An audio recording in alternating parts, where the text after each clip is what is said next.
I'd like that robot to take me to Mars.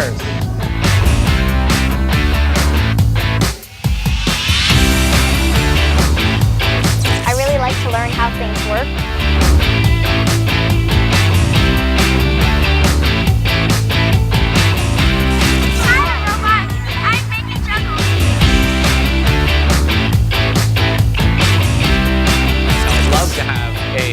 A vehicle that would drive me to and from work.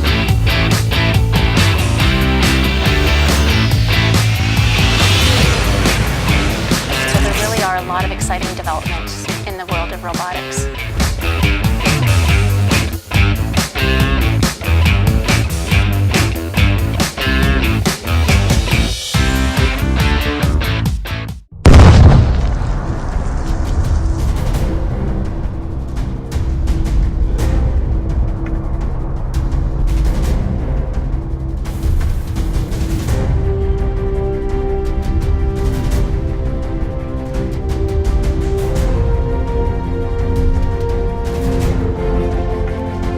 Hi, my name is Jim. They call me Jim. I'm a member of the Scoperta team. My name is Mike. I'm a member of the Scoperta team. I'm also known as Half Hour. I'm Christine. I'm with Scoperta, and they call me the organizer. My name is Dan. I'm a Scoperta team member, and they call me T-Rex.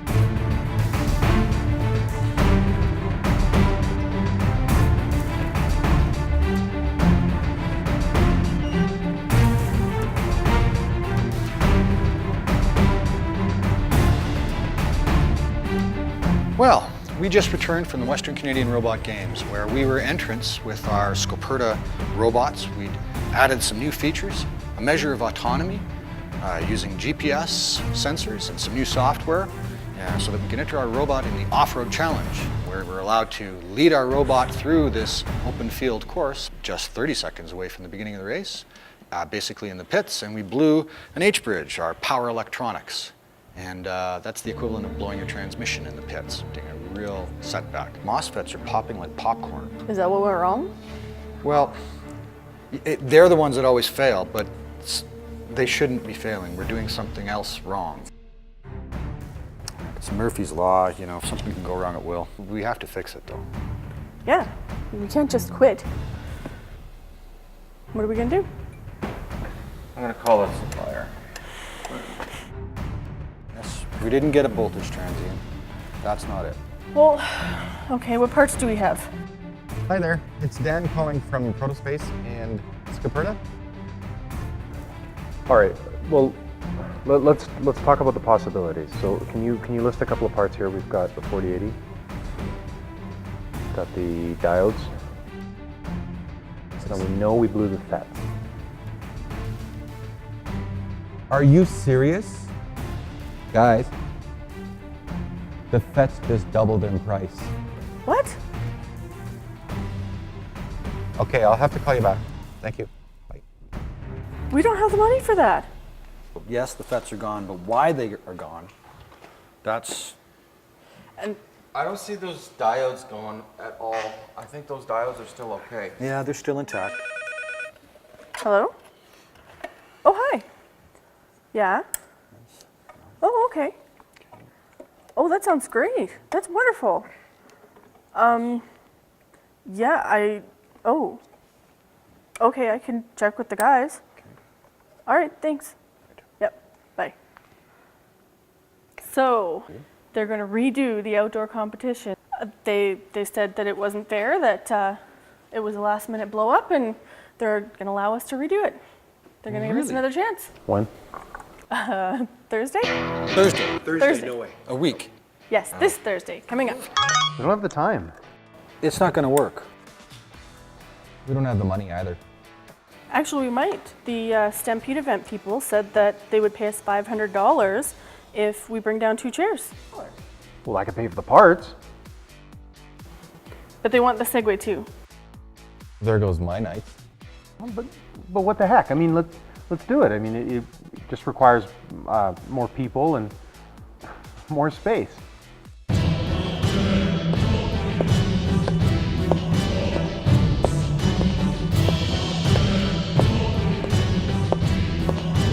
Good afternoon. Is this Protospace? Yes? Are you Jim Akerson from Scoperta? It's Ackerson in Scoperta. Oh, hello. I'm Lydia Jones. I'm here with the City of Calgary. I have an order here for you to make improvements on this building. You see, it's not up to code.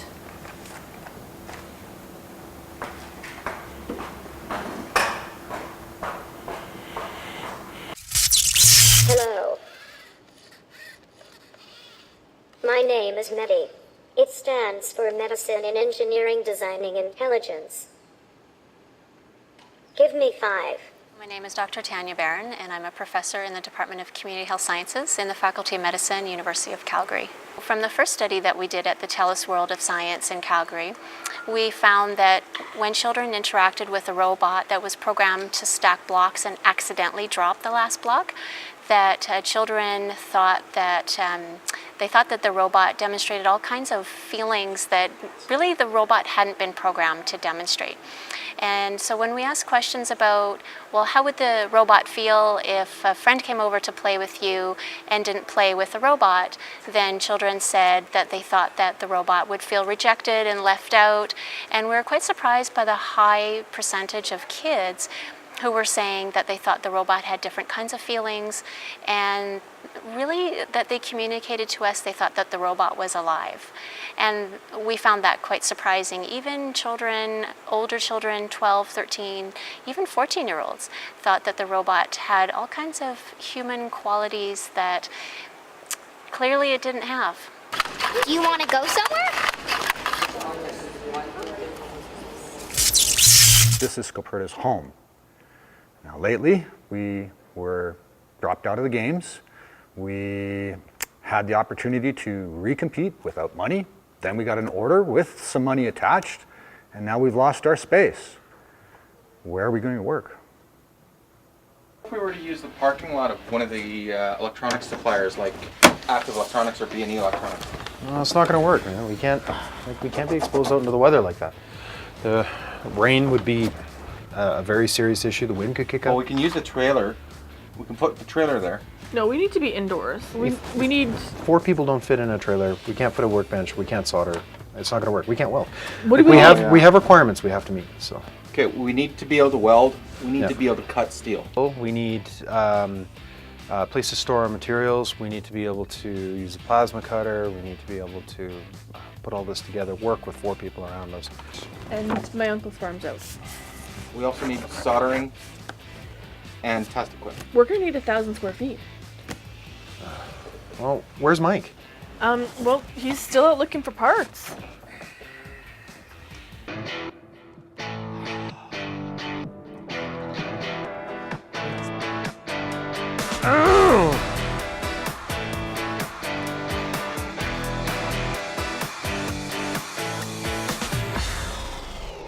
Mike, yeah, it's Dan. I got some problems with my Segway. I need some help. Okay, so next stop. I'm thinking it's got to be Federal Metals. That's the first one, because they're going to shut soon. After that, we should probably try and get over to Princess Auto and the machining supply, because I know they're open. They're open until 6. Yeah. After that, we have to get the MOSFETs. Are we going to be able to find all that right now? Today? I hope so. It's close. We're not going to be able to get in. The guy's not going to let me in. We'll move on.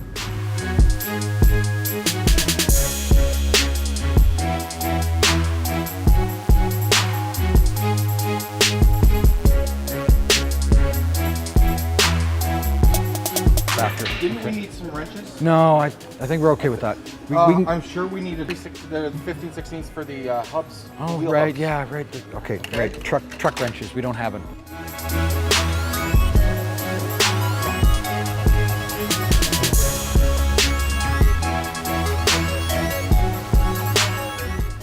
I'm just frustrated. We got so much work to do. This Protospace thing is just killing me too. What a bomb. Yeah. How are we supposed to get the welding done? Like, you can't do that in my basement. Okay. Check this one. This is metal. Yeah. This is metal recycling. We should check this out. Oh, that's good stuff. I think it might be a little too heavy though. Yeah, mostly side beams. Okay. There's some good stuff over there too. I wonder if we can even take this stuff. That is awesome. There's aluminum. Yeah, maybe. Oh yeah, we can use this. Okay. Oh, square. I found square. Yeah. Awesome. Innovation is an electronics design services company, so we sell custom circuit board design, embedded software, and FPGA design. And during the day, we do that for our customers. We do a lot of video projects, a lot of autonomous projects. We work on military, medical devices, and consumer are kind of some of our key vertical markets. And then what we get excited about is projects where we really get to advance business efficiency, lifestyle improvements, and energy efficiencies. So for example, we built a battery management system, which is available for customization licensing. We're doing a lot of work in the autonomous vehicle space. We entered in a 4-year research agreement with the University of Waterloo in order to identify products that we could build and have available in order to advance autonomous vehicle knowledge and technology. And those are, some of the things that we're really passionate about. And we actually look for opportunities to do things in our garage program that can ripple into the business. So for example, E-Rex is our electric race car. So we took this 3-wheeled car, companion motors out of Quebec, converted it to electric operation. And we did that after hours for fun, but we also did it in order to develop domain knowledge about how electric vehicles work and how battery management systems work. So that when we're talking to customers and developing that product, we can really speak from a base of foundation that we've been there and done that, because we have one in our garage that we can show to our customers. We've been told that what we've been doing with moving furniture and with robotics is pretty awesome, and we've gradually learned to realize that it is pretty awesome. We have to tell you, we're just one group. We're just one small group in the world. We're just one small team in a larger universe. Here at Protospace, there's 60 or 70 people all working on really cool projects, just as awesome as what we're doing. And around the world, there's maker and builder spaces all over the place in many countries around the world, all filled with people, all filled with projects that are just as awesome. Yes, I did read the document. I will do my best to find a contractor to fulfill those requirements. No city has a cookie cutter stamp that defines what we do. As a makerspace, they think that we manufacture one particular product, and consequently, that we need a makeup error solution to accommodate that. It's been very hard because we are totally unique. We have wonderful tools like a laser cutter, but we also have a lathe. And we don't manufacture one thing, we work based on what the individual who shows up that day wants to manufacture. We're 60 people, we get together and we just build whatever. We have chemists, we have people that want to work on milling and fabrication, electronics engineers and software developers. I mean, if we don't define, or if we don't do what the city has asked, then we are shut down, we are locked out, and we have no access to this amazing space.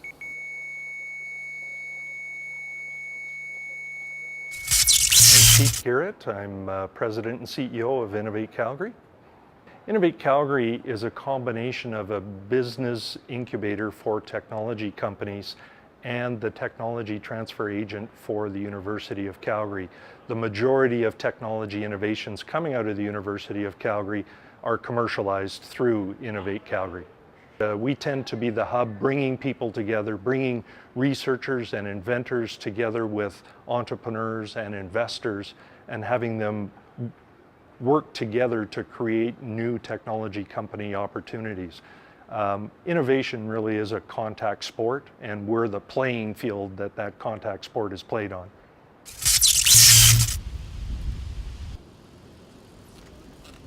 What's everybody standing around for? We've been locked out. City regulations. What do you mean? Well, we have a problem with the ventilation in the space. And we can't get back in until we get it fixed. Well, how are we going to fix this? Well, we can't do anything. We have to engage a contractor, and the city requirements are 6 air changes per hour. They want us to ventilate the laser cutter, and we have to deal with the soldering stations. What's that gonna cost? Best estimates right now are about $16,000. 16K? 16K? Where are we gonna get that? Fundraising? Anybody have any ideas? Sell pizzas? We could do a dance. Corporate sponsorship? Well, what about a lemonade stand? It appears to be $16,000 will be our target. So to accommodate this, we're going to have to fundraise.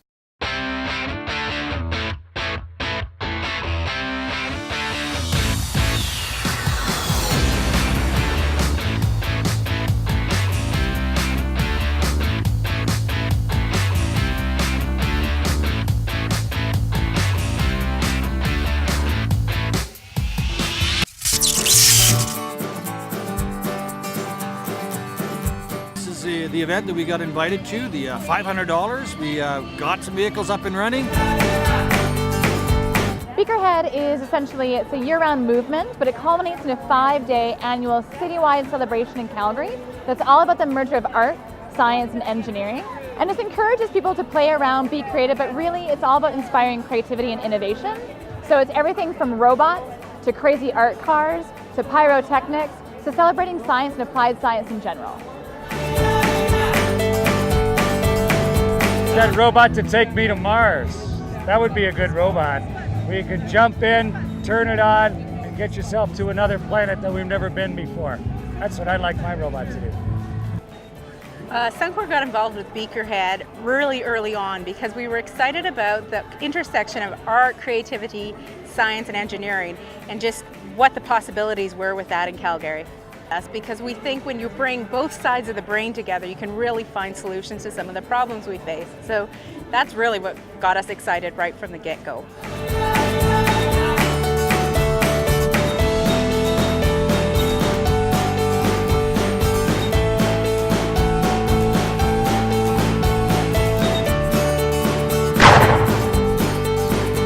Our chair blew up. It was actually a tire going, and we had a little too much air in the tire, and so when it went off after 15 or 20 minutes, it was like a gunshot.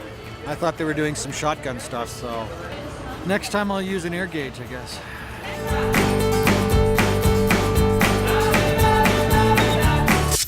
There's an interesting movement between art and science. Throughout the evolution of technology, we've thought of zeros and ones, on and off. Steam comes out, steam doesn't. Explosions happen in motors. But today, society is combining the sciences of art and technology together for the first time. There's a marriage between the two because people are now able, due to the internet and the availability of technology, people are encouraged to combine creativity and technology together to innovate. And that's where innovation comes from. Many people don't know what innovation really truly means. People think innovation means a solution to a problem. But the way I look at innovation is a little bit different. I think of innovation as being a creation of an idea, of a problem that you never knew you once had. Art and technology have finally come together, and robots is going to be the outcome of that.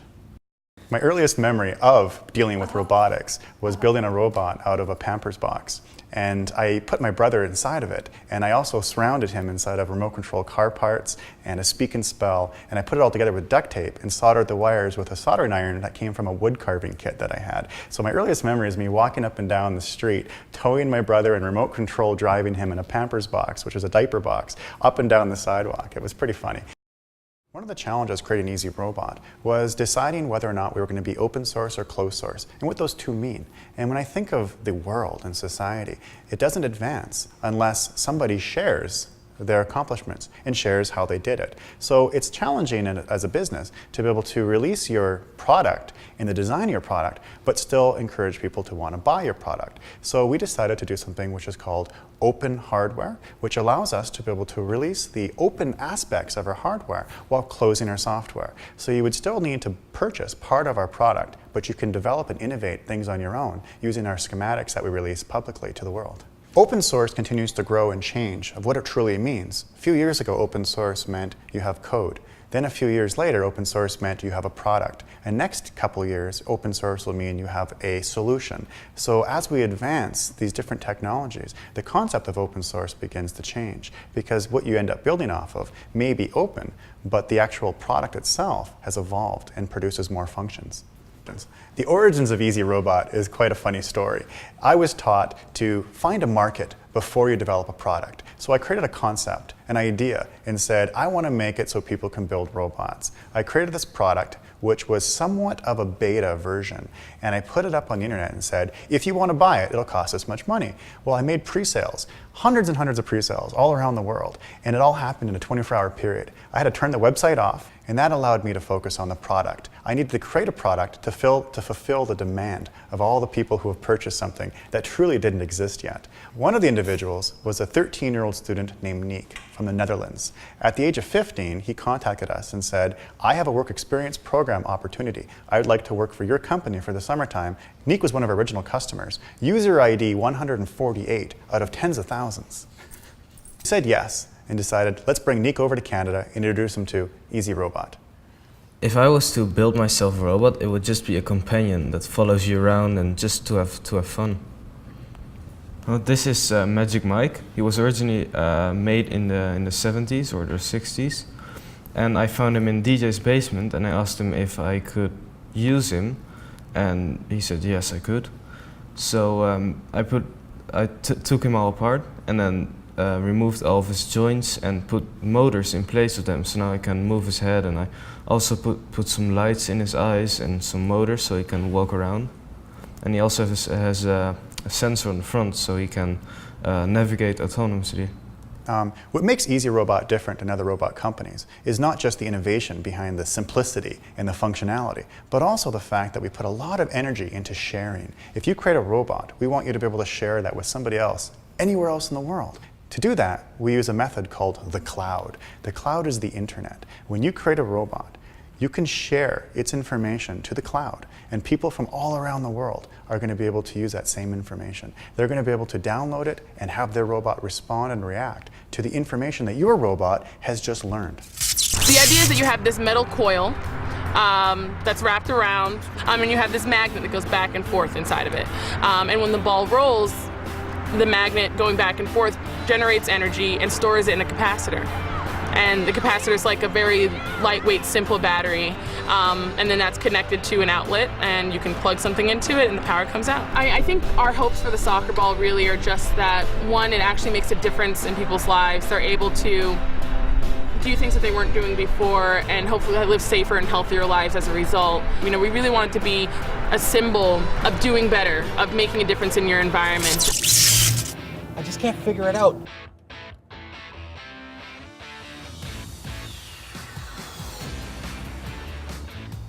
I think we got a problem with the left motor. All right, I'll check the harness. No, it's good. No, that's not it. It's still not working. Let me Check try the the right. other. It's good. That one's checking out. Oh, I know. Let's try something really radical, like plugging in the batteries.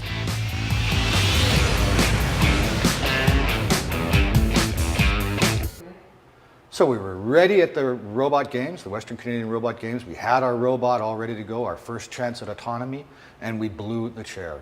Just in the pits, it's like losing the engine. It was very depressing. Then we find out that we're going to be able to possibly redo the competition, a chance at redemption. And we got very excited about that. But we didn't have the money to fix the chair. We got the contract for the Segway. Now we have the money. We can make some parts, get it done, get it ready. Then Protospace shuts down. Out of the blue, it's closed. We have no place to work. Then the Segway blew as well. We managed to get the Segway back, but we still don't have a place to work. And then we blew the chair again. It's been one step forward and two steps back all the way along. We've worked our butts off, and we are so frustrated.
We hope that if we're lucky with Scoperta, in a few years' time, we'll still be around, we'll be bigger and better, and we'll be sharing our open source designs with everybody, far and wide, and they'll be using those designs for a wealth of different application areas. We're still just folks. Our contribution to the world is that we refine our designs, we improve the ruggedness and the utility of those designs, and we hope that people around the world are going to be able to take those designs and push them forward into their devices. Really, for us, it's the process of doing these refinements, of inventing, improving. And for Scoperta, this process of discovery is the most important part.